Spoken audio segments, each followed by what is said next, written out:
ಈ ದಿನ ತೋತಾಪುರಿ ಮಾವಿನಕಾಯಿಯ ಬಿಸಿ ಉಪ್ಪಿನಕಾಯಿ ಯಾವ ಥರ ಮಾಡೋದು ಅಂತ ತೋರಿಸ್ತಾ ಇದ್ದೀನಿ. ಒಂದು ಬಾಣಲಿನಲ್ಲಿ 1 ಸ್ಪೂನ್ ಸಾಸಿವೆ, ಒಂದು ಅರ್ಧ ಸ್ಪೂನು ಮೆಂತ್ಯ ಹಾಕ್ಕೊಂಡು ಚಟಪಟ ಅನ್ನೋವರೆಗೆ ಹುರ್ಕೋಬೇಕು.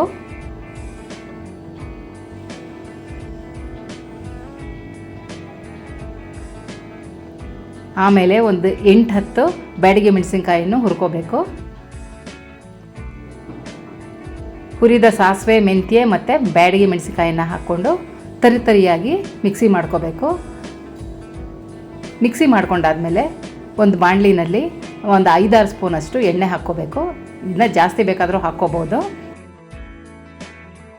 ಆಮೇಲೆ ಅದಕ್ಕೆ ಸಾಸಿವೆ, ಇಂಗುನ ಒಗ್ಗರಣೆ ಮಾಡ್ಕೋಬೇಕು. 1 ಬೌಲಷ್ಟು ತೋತಾಪುರಿ ಮಾವಿನಕಾಯಿಯ ಹೋಳುಗಳನ್ನ ಇಟ್ಕೊಂಡಿದ್ದೀನಿ. 1 ಮಾವಿನಕಾಯಿ ಮಾತ್ರ ನಾನು ಇಟ್ಕೊಂಡಿರೋದು.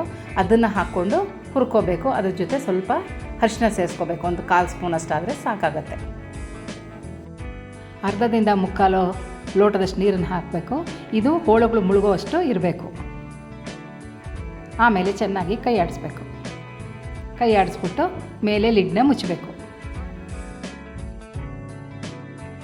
ಹೋಳುಗಳು ಒಂದು 10 ನಿಮಿಷದವರೆಗೂ ಬೇಯಿಸಬೇಕಾಗತ್ತೆ.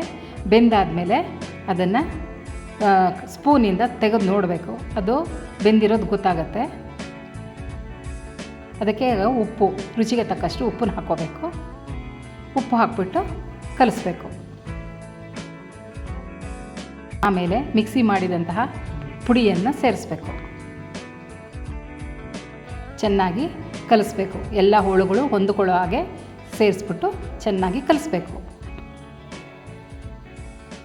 ನೋಡಿ, ಈ ಥರ ಸುತ್ತಲೂ ನೋಡ್ಕೊಂಡು ಕಲಿಸ್ಕೋಬೇಕಾಗುತ್ತೆ.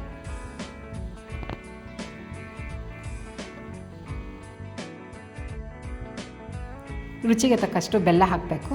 ಆ ಬೆಲ್ಲ ನಾನು ಸ್ವಲ್ಪ ಜಾಸ್ತಿನೇ ಹಾಕಿದ್ದೀನಿ. ನಿಮಗೆ ಇಷ್ಟ ಬಂದಷ್ಟು ಹಾಕ್ಕೋಬೋದು. ನಿಮ್ಗೆ ಬೆಲ್ಲನೇ ಬೇಡ ಅಂತಂದರೆ ಅದನ್ನ ಸ್ಕಿಪ್ ಬೇಕಾದರೂ ಮಾಡ್ಕೋಬೋದು. ಬೆಲ್ಲನ ನಾನು ಹಾಕ್ಬಿಟ್ಟು ನೋಡಿ ಈ ಥರ ಕಲಿಸ್ತಾ ಇದ್ದೀನಿ. ಇದೆಲ್ಲ ಪೂರ್ತಿ ಹೊಂದ್ಕೊಳ್ಳೋ ಥರ ಕಲಿಸ್ಕೋಬೇಕು.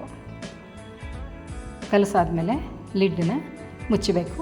1-2 ನಿಮಿಷ ಆದಮೇಲೆ ತೆಗೆದು ನೋಡಿ ಆಗಿರೋದನ್ನು ನೋಡಿ ಯಾವ ಥರ ಎಷ್ಟು ಚೆನ್ನಾಗಾಗಿದೆ ಅಂತ. ಅಲ್ಲ, ತುಂಬ ಚೆನ್ನಾಗಿರುತ್ತೆ. ನೀವು ಮಾಡ್ಕೊಳ್ಳಿ.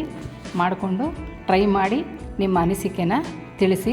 ಇದು ಚಪಾತಿ, ದೋಸೆಗೆ ತುಂಬ ಚೆನ್ನಾಗಿರುತ್ತೆ. ಬಿಸಿ ಅನ್ನಕ್ಕೆ ಬೇಕಾದರೂ ಕಲಿಸ್ಕೊಂಡು ತಿನ್ಬೋದು. ತುಂಬ ರುಚಿಯಾಗಿರುತ್ತೆ.